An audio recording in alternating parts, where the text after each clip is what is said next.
Clock is ticking. Sequence 18. Hey, she said when she opened the door for him. Hey, he grinned at her. Come on in. He moved past her through the open door. She walked into the house and shut the door behind her. These are for you. He handed her some flowers. She smiled, thank you. He stared at her as she put the flowers in the vase. She was wearing a loose black dress. Her hair was unkempt and she wasn't wearing any makeup. She looked beautiful still. What? She asked when she caught him staring at her. He sat back on the couch and shook his head. Nothing, he lied if you say so. He put his arm around her as she sat next to him on the couch. How are you today? He asked. I'm okay. You didn't sound okay when you called. Well, I had a bit of situation. Talk to me. She stood up. My ex has been stalking me. Stalking you? Yes, and this morning when I went jogging, someone was following me. You are sure? Yes. I actually got a restraining order against him a few days ago, but it seems he is back. He sent me this today. She pointed at the box on the table. He looked at the box, then back at her. Is he Trinity's dad?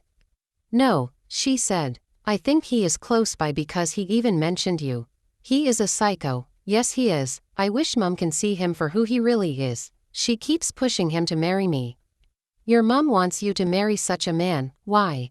Well, she thinks I am too old to be single and no man will want me apart from him. He laughed. That's absurd. You are a beautiful woman and any man would be glad to have you. My mother has different beliefs. No offense, but your mother is old-fashioned. She laughed. He needs to be reported again. I doubt the police will be able to do much for me now. What do you suggest? I don't know. Maybe I should move to another place. I could hire someone to watch over you. I don't think that will be necessary. You know what? Let me get to the office and talk to one of my men. Maybe he will be able to get me information about him. Who knows, we could find something that we can use to get to him, threaten him to stop all this nonsense. I will really appreciate anything for you. She smiled. I need to get going. He stood up. Okay. I will see you in the evening, he said. He leaned down and kissed her cheek. She walked him to the door. Take care of yourself, and if anything strange happens, don't hesitate to call me.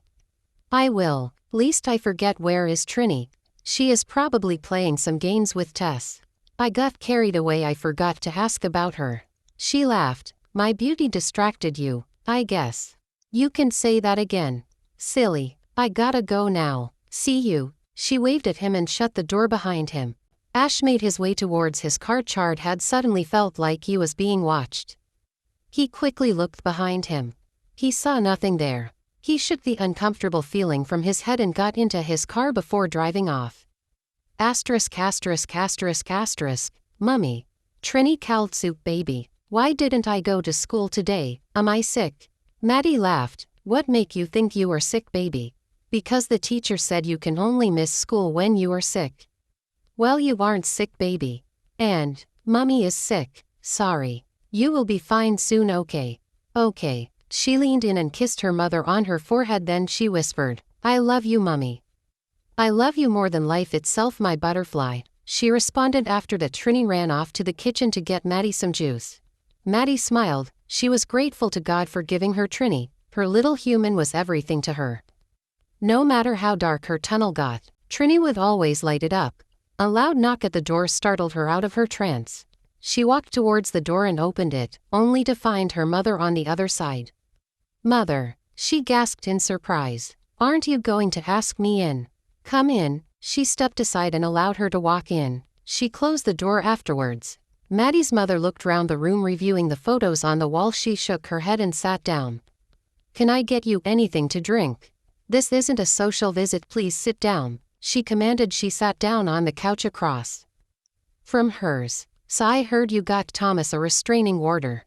Yes. Why? Thomas is a psycho. Are you a psychiatrist? She shook her head. So what makes you so sure he is the psycho and not you? Mother, I am trying so hard to be calm right now because I want to understand you. Are you a psychiatrist? No. So, Trinny walked into the room just before she could respond. She got down on her knees. Here's your drink, Mummy. Thanks, honey. She turned and looked at her grandmother. Hey. Hey, Mattie's mom responded coldly. Baby, Go and play a game on my laptop. I need to talk to Grandma. Okay, she said and hurried out of the room. So, Mom, I don't have to be a psychiatrist to know that Thomas is sick. She said that man loves you. No, he doesn't. That's the same Thomas you were in love with once upon a time. That was then. Why are you so stubborn? Mom, Thomas tried to force himself on me. Obviously you did something to push him to that extent. Mattie stood up and shook her head. I don't care what you say, I am not marrying Thomas. You want to disgrace me again?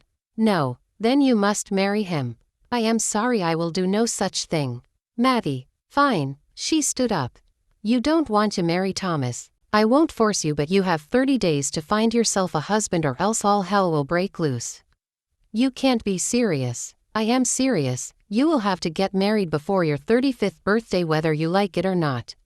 Mom, I hope I have made myself clear. She cut her short. Have a good day. With that said, she picked up her bag and stormed out of the house.